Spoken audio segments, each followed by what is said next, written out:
وقال النبي صلی اللہ علیہ وسلم طلب العلم فریضۃ علی کل مسلم۔ معزز حضرات، پردہ نشین خواتین اسلام، جو حدیث میں نے آپ کے سامنے پڑھی ہے کہ جس میں نبی علیہ الصلوۃ والسلام نے دینی و شرعی علم حاصل کرنے کی اہمیت اور فضیلت بتلاتے ہوئے آپ نے علم شرعی کو اتنا بلند مقام عطا فرمایا ہے، اور آپ نے اس حدیث کے اندر اس کے حاصل کرنے کو فرض اور واجب قرار دیتے ہوئے فرمایا کہ طلب العلم فریضۃ علی کل مسلم، کہ ہر مسلمان مرد ہو یا عورت ہو اس پر دین کا شرعی علم حاصل کرنا واجب ہے، فرض ہے۔ تو لہٰذا چونکہ خاص طور پر جس زمانے کے اندر ہم رہ رہے ہیں، جی رہے ہیں، بس رہے ہیں، یہ زمانہ عصر حاضر کا زمانہ پرفتن دور ہے، پرفتن زمانہ ہے۔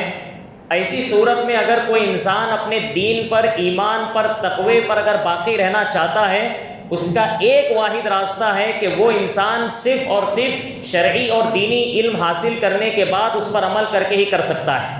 تو لہٰذا آج کے زمانے کے اندر خاص طور پر یہ علم حاصل کرنے کی اہمیت تو دو بالا ہو جاتی ہے، اور زیادہ ہو جاتی ہے۔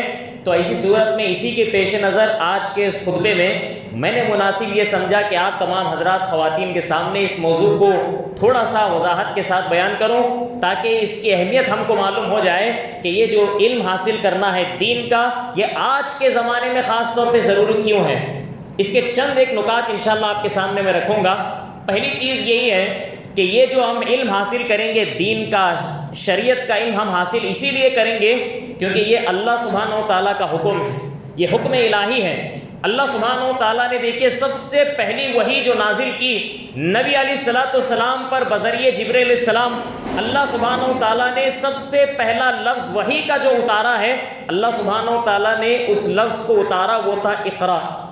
اللہ کے نبی علیہ الصلوۃ والسلام سے کہا گیا، اللہ سبحانہ و تعالیٰ فرما رہے اقرا بسم ربک الذی خلق۔ اللہ سبحانہ و تعالیٰ نے فرمایا کہ آپ کے اس رب کے نام کے ساتھ پڑھیے جس نے پیدا کیا ہے۔ تو اللہ سبحانہ و تعالیٰ نے سب سے پہلی وحی کی، وہ علم کے متعلق تھی، پڑھنے کے متعلق تھی، اقرا کے متعلق تھی۔ پھر اس کے بعد اللہ سبحانہ و تعالیٰ نے فرمایا کہ خلق الانسان من علق۔ اب اللہ تعالیٰ نے جب کہا کہ اللہ نے انسان کو پیدا کیا ہے، تو اللہ سبحانہ و تعالیٰ خالق ہوئے، تو خالق کون ہے، انسان کو اس نے کس طریقے سے پیدا کیا؟ تو اللہ تعالیٰ نے کہا خلق الانسان من علق، اللہ سبحانہ و تعالیٰ نے خون کے لوتھڑے سے انسان کو پیدا فرمایا۔ پھر اس کے بعد دوبارہ اللہ سبحانہ و تعالیٰ نے یہ لفظ کو، اقرا کو تکرار کے ساتھ اللہ تعالیٰ نے بیان فرمایا ہے۔ اللہ تعالیٰ نے کہا اقرا وربک الاکرم الذی علم بالقلم۔ اللہ سبحانہ و تعالیٰ نے فرمایا کہ اے نبی آپ پڑھیے، آپ کا جو رب ہے وہ بڑا کریم ہے، جس نے انسان کو قلم کے ذریعے سے سکھایا ہے، علم دیا ہے۔ علم الانسان ما لم یعلم، انسان جو چیز نہیں جانتا تھا وہ ساری چیزیں اللہ سبحانہ و تعالیٰ نے قلم کے ذریعے سے اور وحی کے ذریعے سے اللہ تعالیٰ نے انسان کو سکھا دیا ہے۔ اب اس کے اندر ایک لطیف نقطہ جو مفسرین نے ذکر کیا، اہل علم نے ذکر کیا، آپ دیکھیے کہ اللہ تعالیٰ نے ان 5 آیات کے اندر جو سب سے پہلی وحی تھی، 2 مرتبہ اللہ سبحانہ و تعالیٰ نے لفظ اقرا اتارا ہے، 2 مرتبہ اللہ تعالیٰ نے اقرا کہا ہے۔ اب پہلا اقرا جو ہے پڑھو، اس کا تعلق کس سے ہے؟ اللہ تعالیٰ نے کہا کہ اقرا بسم ربک الذی خلق، جو اللہ تعالیٰ فرما رہے ہیں کہ اپنے اس رب کے نام کے ساتھ پڑھیے جس نے پیدا کیا۔ تو پیدا کرنے کے تعلق سے اللہ نے اقرا کہا ہے۔ تو اہل علم بتاتے ہیں کہ ایک اشارہ اس کے اندر یہ ملتا ہے کہ انسان کو علم حاصل کریں گا اسی لیے کیونکہ دنیا میں آنے کا اس کا مقصد ہی، اس کا وجود ہی علم حاصل کرنا ہے۔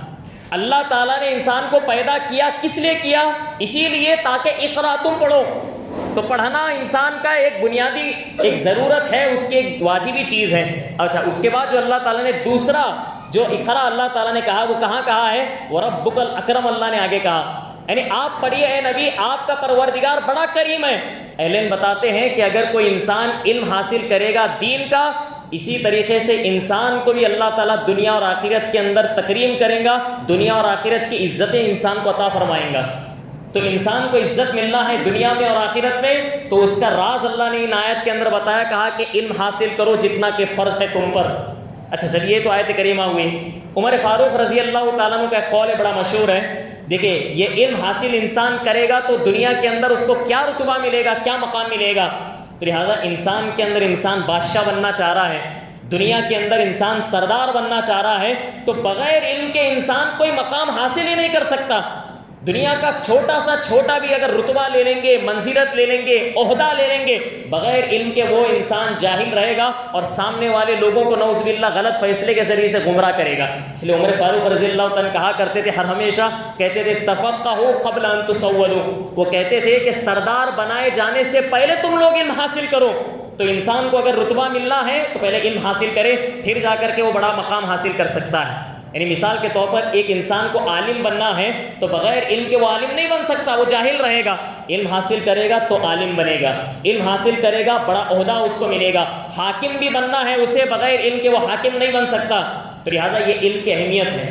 امام بخاری رحمہ اللہ نے اپنے صحیح بخاری کے اندر عمر رضی اللہ تعالیٰ عنہ کے اس قول کو ذکر کرنے کے بعد اپنی طرف سے مزید ایک تشریح بیان کرتے ہیں. وہ کہتے ہیں وَبَعْدَ أَن تُسَوَّدُوا، وہ کہتے ہیں کہ صرف پہلے نہیں بلکہ تم سردار اگر بنا دیے بھی جاؤ اس کے بعد بھی تم کو برابر علم حاصل کرتے رہنا چاہیے. تو یہ علم کا سلسلہ وہ ختم نہیں ہونا چاہیے. ہاں انسان کبھی یہ نہ دیکھے کہ میری اب تو عمر بڑی ہو چکی ہے، میں بوڑھا ہو چکا ہوں، اب میں علم حاصل نہیں کر سکتا. امام بخاری فرماتے ہیں آگے رحمہ اللہ، وہ کہتے ہیں وَقَدْ تَعَلَّمَ أَصْحَابُ النَّبِي صلی اللہ علیہ وسلم فِي كِبَرِ سِنِّهِمْ. وہ کہتے ہیں کہ نبی علیہ الصلوۃ والسلام کے جو اصحاب تھے، صحابہ کرام تھے، بڑی بڑی عمروں کے اندر انہوں نے علم حاصل کیا. اب کیا جانتے ہیں کہ ابوبکر صدیق رضی اللہ تعالیٰ عنہ اور بہت سارے جو صحابہ کرام تھے وہ ایک لمبی عمر پانے کے بعد، بڑی عمر پانے کے بعد انہوں نے نبی علیہ الصلوۃ والسلام کے سامنے ذان تلمس اختیار کر کے علم حاصل کیا. کئی صحابہ کرام ایسے تھے 50 سال سے زائد ہو گیا تھا تب جا کر کے انہوں نے قرآن مجید کا حفظ کیا ہے. تو لہٰذا یہ علم کوئی عمر نہیں چاہتا ہے، بس یہ چاہتا ہے کہ انسان کے اندر اگر علم حاصل کرنے کا جذبہ ہو اور اگر وہ سمجھ رہا ہے کہ یہ اللہ تعالیٰ کا حکم ہے، نبی کا حکم ہے صلی اللہ علیہ وسلم، تو ایسی صورت میں وہ انسان عمر کے کس مرحلے میں بھی ہو وہاں جا کر کے سبحان اللہ وہ علم حاصل کرے گا. اب یہی بات نبی علیہ الصلوۃ والسلام نے بھی حدیث کے اندر فرمائی جو میں نے آپ کے سامنے خطبے کے بالکل ابتدا میں پڑھی. نبی علیہ الصلوۃ والسلام نے کہا طلب العلم فریضۃ علی کل مسلم. آپ نے فرمایا کہ ہر مسلمان مرد ہو یا عورت ہو علم کا حاصل کرنا اس کے لیے فرض ہے، واجب ہے.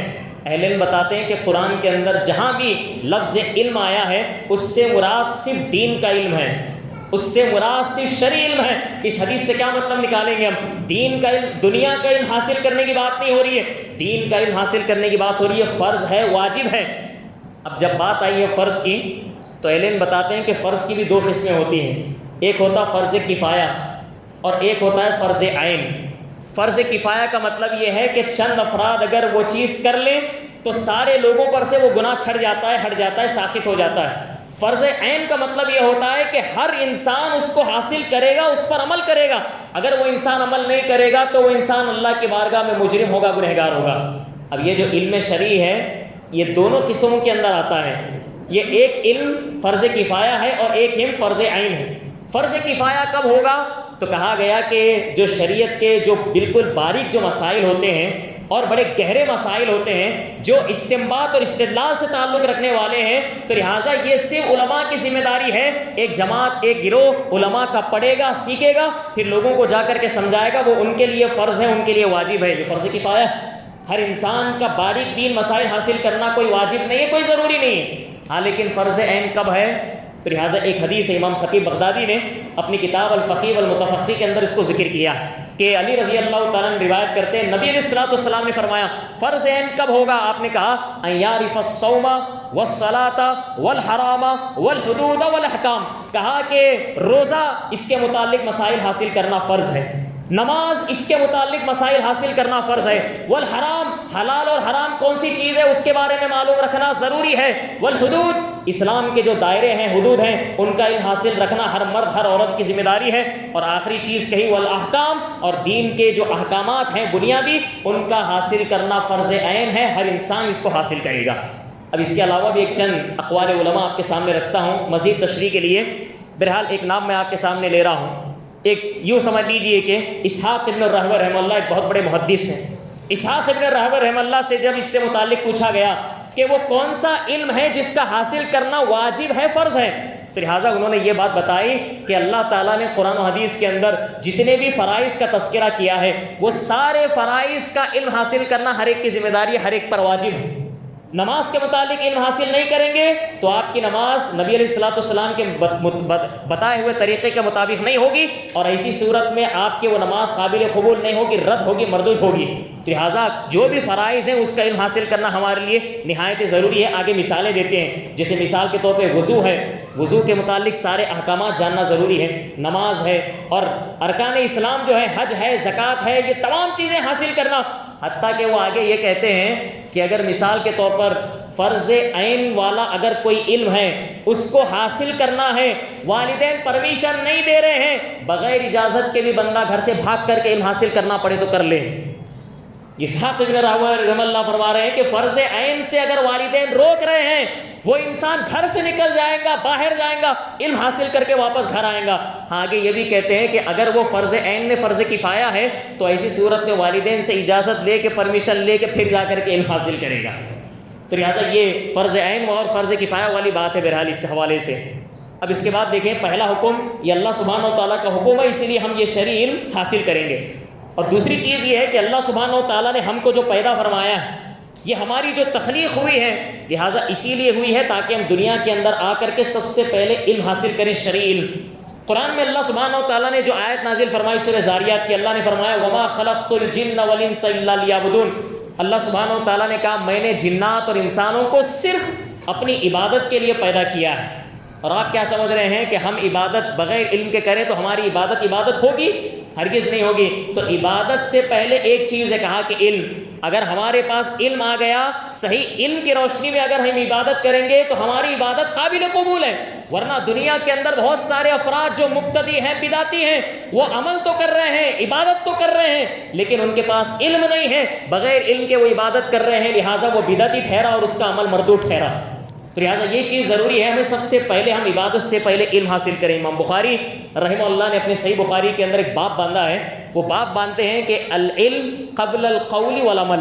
وہ کہتے ہیں کہ علم بات کرنے سے پہلے، عمل کرنے سے پہلے علم کا حاصل کرنا ضروری ہے۔ آپ زبان سے شریعت کی کوئی بات بتا رہے ہیں، آپ کے پاس علم ہے تو زبان کھولنا آپ، اگر آپ کے پاس علم نہیں ہے اس سے متعلق، آپ کی زبان کوئی طریقے سے بند رہ جائیں گی۔ اور دوسری چیز، مجھے کوئی عمل کرنا ہے شریعت کے اندر، جب تک میرے پاس علم نہیں ہے میں علم کے مطابق اس چیز کا عمل نہیں کر سکتا۔ اور اس کے بعد بطور دلیل قرآن کی ایک آیت پیش کرتے ہیں۔ اب دیکھیے کیسا ہے، قرآن میں اللہ سبحانہ و تعالیٰ نے فرمایا فَاعْلَمْ أَنَّهُ لَا إِلَهَ إِلَّا اللَّهُ۔ اللہ سبحانہ و تعالیٰ نے نبی علیہ الصلوۃ والسلام سے کہا اے نبی پہلے علم حاصل کریے۔ آپ کیا علم حاصل کرنا؟ کہ اللہ تعالیٰ کے علاوہ کوئی حقیقی معبود نہیں ہے۔ پہلے یہ علم آنا ہمارے اندر کہ اللہ کے علاوہ کوئی حقیقی معبود نہیں، ہاں اس کے بعد آپ جا کر کے عمل کریں گے، روزہ نماز پڑھیں گے، روزہ رکھیں گے، زکوٰۃ دیں گے تو آپ کا وہ عمل سارا قبول ہے۔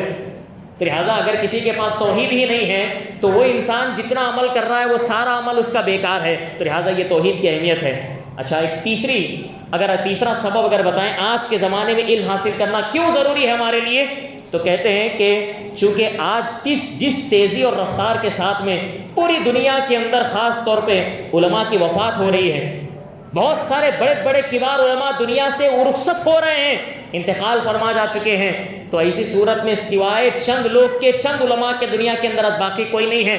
تو لہٰذا ایک تو جب تک وہ لوگ موجود ہیں علماء، ان سے استفادہ کرنا ہمارے لیے ضروری ہے۔ تو لہٰذا ان کی حیات، ان کی زندگی ہمارے لیے غنیمت کا ایک سامان ہونا چاہیے، ان سے علم حاصل کرتے رہنا چاہیے۔ ایک چیز، اب چونکہ وہ دنیا سے جا رہے ہیں، جو انہوں نے علم دے کر گئے ہیں اس علم کو سیکھنا سمجھنا ہمارے لیے ضروری ہے۔ یہی بات نبی علیہ الصلوۃ والسلام نے صحیح بخاری صحیح مسلم کی روایت کے اندر فرمایا۔ آپ نے کہا کہ ان اللہ لا يقبض العلم انتزاعا ينتزعه من العباد۔ نبی علیہ الصلوۃ والسلام نے کہا کہ اللہ سبحانہ و تعالیٰ علم کو انسان کے سینوں سے نکالے گا نہیں۔ علم نکالنے کا کیسا طریقہ ہے اللہ تعالیٰ کا؟ آگے فرما رہے ہیں وَلَكِنْ يَقْبِضُ الْعِلْمَ بِقَبْضِ الْعُلَمَاءِ، بلکہ اللہ سبحانہ و تعالیٰ دنیا سے علم کو اٹھائے گا، اس کی شکل علماء ہے۔ اللہ سبحانہ و تعالیٰ علماء کو وفات دے گا تو دنیا سے علم چلا جائے گا۔ اور قیامت کی ایک بڑی نشانی میں سے نبی علیہ الصلوۃ والسلام نے فرمایا، کہا کہ علم کم ہو جائے گا، جہالت زیادہ ہو جائے گی۔ یہ آج کے زمانے کے متعلق نبی علیہ الصلوۃ والسلام نے کہا ہے۔ لہٰذا آج علم کم ہے، جہالت زیادہ ہے۔ علماء آج کم ہو چکے ہیں اور جاہل لوگوں کی کثرت ہمارے یہاں بہت زیادہ موجود ہے، تو لہٰذا اسی صورت میں ان کی قدر کرنی چاہیے۔ آگے آپ نے کہا اذا لم یبق عالما، کہ کوئی بھی ایک عالم باقی نہیں رہے گا قیامت سے پہلے۔ اتخذ الناس رؤوسا جہالا، آگے آپ نے کہا کہ لوگ جاہل قسم کے لوگوں کو اپنا سردار، اپنا رئیس بنا لیں گے۔ فسئلوا، یہ جاہل لوگوں سے پوچھا جائے گا۔ پھر اس کے بعد کہہ رہے ہیں کہ فافتوا بغیر علم، یہ سارے لوگ بغیر علم کے فتوا دیں گے۔ فضلوا واضلوا، تو ایسی صورت میں یہ خود گمراہ ہو جائیں گے، سامنے والے انسانوں کو گمراہ کر جائیں گے۔ یہ کب بتا رہے نبی علیہ الصلوۃ والسلام؟ آخر زمانے کی بات بتا رہے ہیں، حالانکہ یہ پہلا مسئلہ خود نبی علیہ الصلوۃ والسلام کی زندگی کے اندر ایک مرتبہ پیش آیا تھا۔ یہ بھی واقعہ آپ سنیے کہ بغیر علم کے اگر کوئی انسان فتوا دے گا اس کا حشر کیا ہوگا۔ اب ایک روایت کے اندر آتا ہے کہ ایک شخص سر پر پتھر لگنے یا سر پر کوئی چیز لگنے کی وجہ سے سر پر چوٹ آئی تھی، زخم آیا تھا، خون نکل رہا تھا۔ تو ایسی صورت میں ایک جماعت کے پاس وہ شخص آتا ہے، آ کر کے سوال کرتا ہے، دیکھو میرے سر پر چوٹ لگی ہے، زخم ہے، تو لہٰذا کیا تم میرے لیے شریعت کے اندر کوئی رخصت دیکھتے ہو؟ میں اب جنوبی بھی ہو چکا ہوں، غسل کرنا مجھ پر واجب ہے، پانی کا استعمال کروں گا تو مجھے خطرہ ہے اپنی جان پر، تو ایسی صورت میں کوئی رخصت ہے، میں تیمم کر سکتا ہوں کیا؟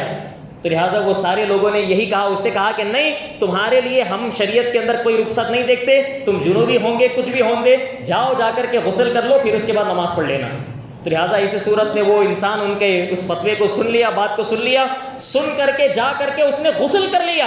اب یہاں غسل کرنا کیا تھا کہ وہیں پر اس کی وفات ہو گئی، سر پر چوٹ آئی ہے، خون لگا ہے، پانی نہائیں گا انسان پانی کے ذریعے سے تو کیا ہو جائے گا؟ زخم بڑھ جائے گا، اور ایسی صورت میں پانی اس کے جسم کے اندر سرایت کر جائے گا، وہیں پر وہ انسان ڈھیر ہو گیا، وفات پا گیا۔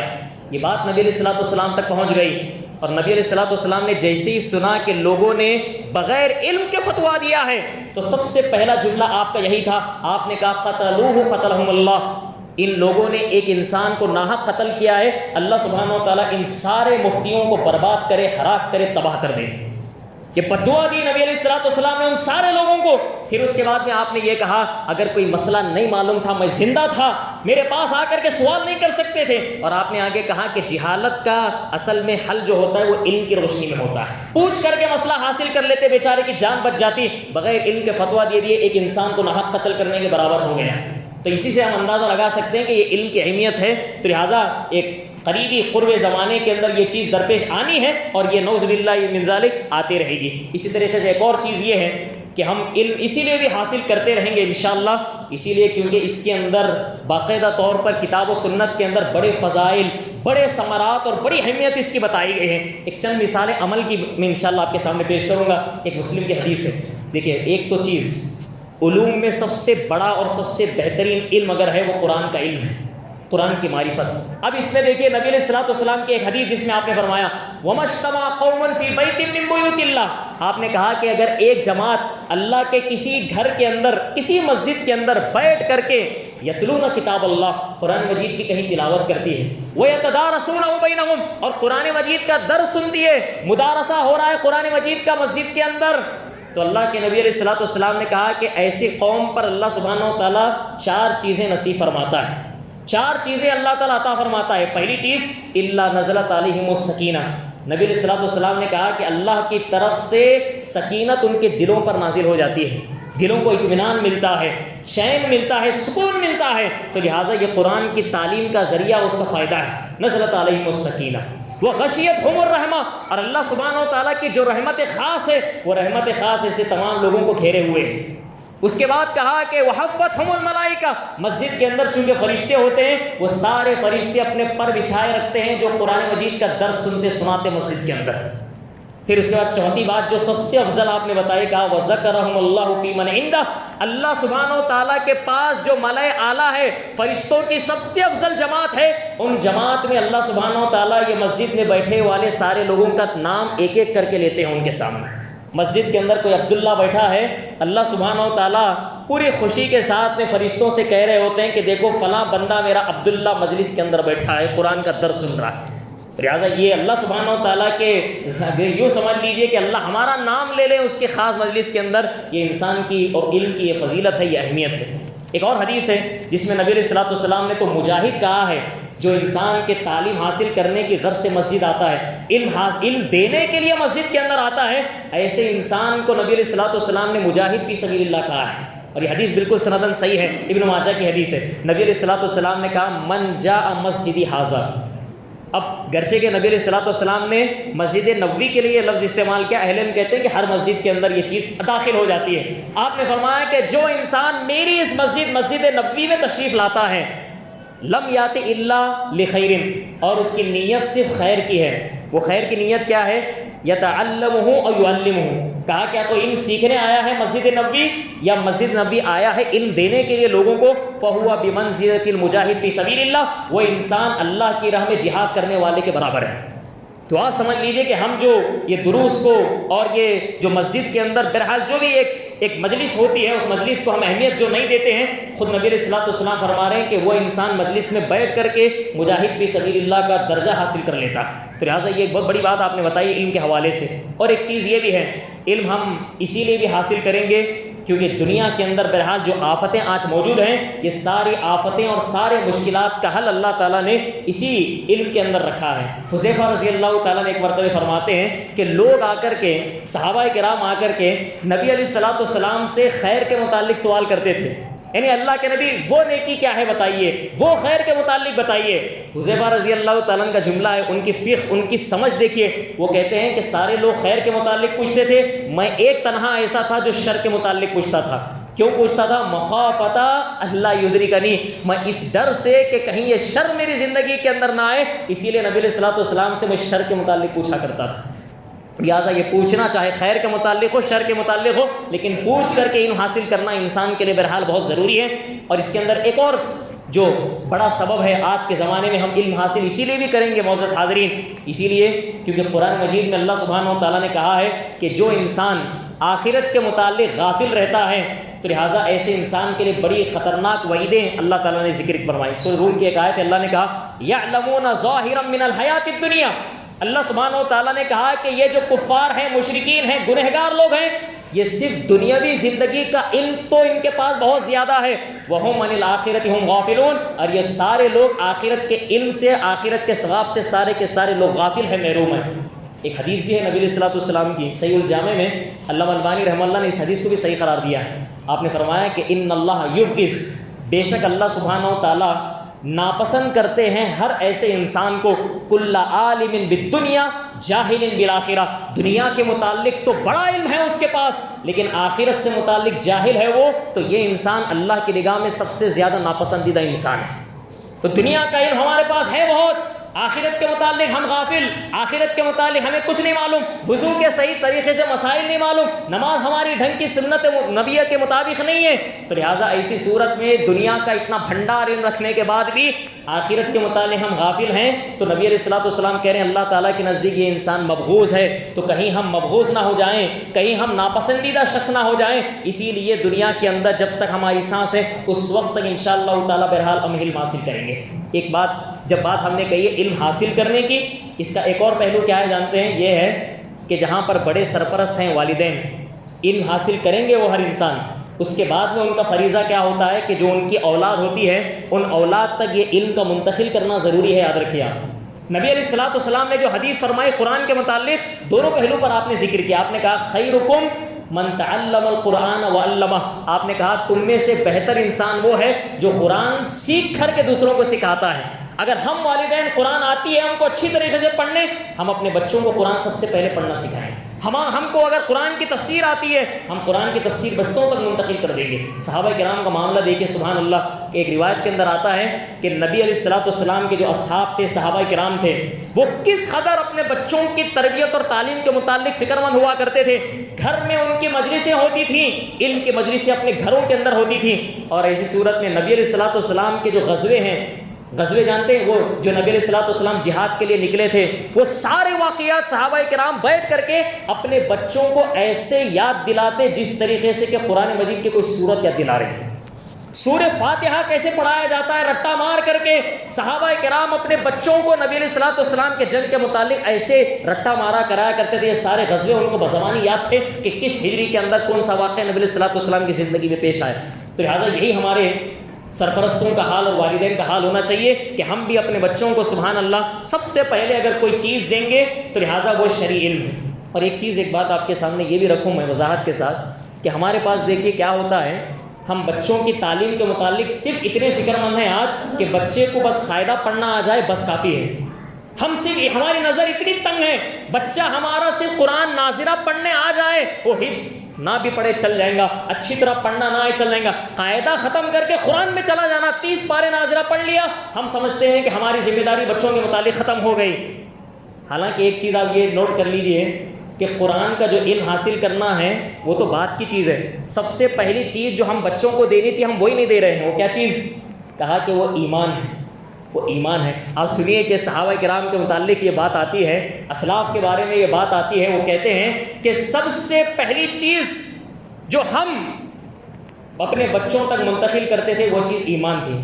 سب سے پہلی چیز جو ہم سیکھتے سکھاتے وہ ایمان ہے، اس کے بعد جب ہم بچوں کو دوسری چیز سکھاتے وہ قرآن کا علم ہے۔ تو وہ کہتے ہیں کہ پہلے ایمان سکھانا، اس کے بعد قرآن سکھانا، پھر آگے کہتے ہیں وَنَزْدَادْ بِهِ ایمانًا، اس ترتیب سے اگر جائیں گے تو ہمارے ایمان کے اندر اضافہ ہوگا۔ تو ہم صرف بچوں کو صرف قاعدہ اور ناظرہ کے حد تک رکھ رہے ہیں، ایمان والی کوئی بات نہیں جا رہی ہے، عقیدے کی کوئی بات نہیں جا رہی ہے، احکامات ہم کو نہیں سکھا رہے ہیں، تو لہٰذا اسی صورت میں سوائے قرآن ناظرہ پڑھانے کا کوئی ان کو فائدہ نہیں حاصل ہو سکتا، ایمان کے اندر کہیں بھی کسی بھی جگہ پہ جا کر کے اضافہ نہیں ہو سکتا۔ تو لہٰذا اس ترتیب سے جائیے، بچوں کو ایمان سکھائیے، عقیدہ سکھائیے، پھر اس کے بعد میں قرآن کی تعلیم دیں گے تو انشاءاللہ تعالیٰ بہرحال اس کا فائدہ ہو سکتا ہے۔ یہ چند باتیں میں نے آپ کے سامنے خلاصے کے طور پر اگر کہوں تو سب سے پہلے ہم شرعی علم حاصل کریں، دین کا علم حاصل کریں، پھر اس کے بعد اپنے گھر والوں میں بھی بچوں تک انشاءاللہ تعالیٰ یہ علم ہم انشاءاللہ سرایت کریں گے، ان کے ذہن میں، ان کے دلوں کے اندر، انشاءاللہ تعالیٰ یہ گھر بڑا بابرکت گھر ہوگا، اور یہ گھر انشاءاللہ دنیا اور آخرت میں کامیاب ہونے والا گھر ہوگا، سرخرو ہونے والے گھر ہوگا۔ اللہ سے دعا ہے اللہ سبحانہ و تعالیٰ ہم سب کو وہ باتیں آج کے اس خطبے میں علم سے متعلق ہم نے سنی ہیں، اللہ سبحانہ و تعالیٰ کہنے سننے سے کہیں زیادہ بڑھ کر کے ہمیں اپنی زندگی بھر تک علم شرعی حاصل کرنے کی اللہ تعالیٰ ہم سب کو توفیق نصیب فرمائے۔ اللہ سبحانہ و تعالیٰ پوری امت تک اس علم کو عام کرنے کی توفیق نصیب فرمائے۔ اللہ سبحانہ و تعالیٰ ہمارے گھروں میں اپنی بیوی بچوں کے اندر بھی اس علم کو عام کرنے کی اللہ ہم سب کو توفیق نصیب فرمائے۔ آمین۔ واقول قولی ھذا واستغفر اللہ لی ولکم ولسائر المسلمین انہ هو الغفور الرحیم۔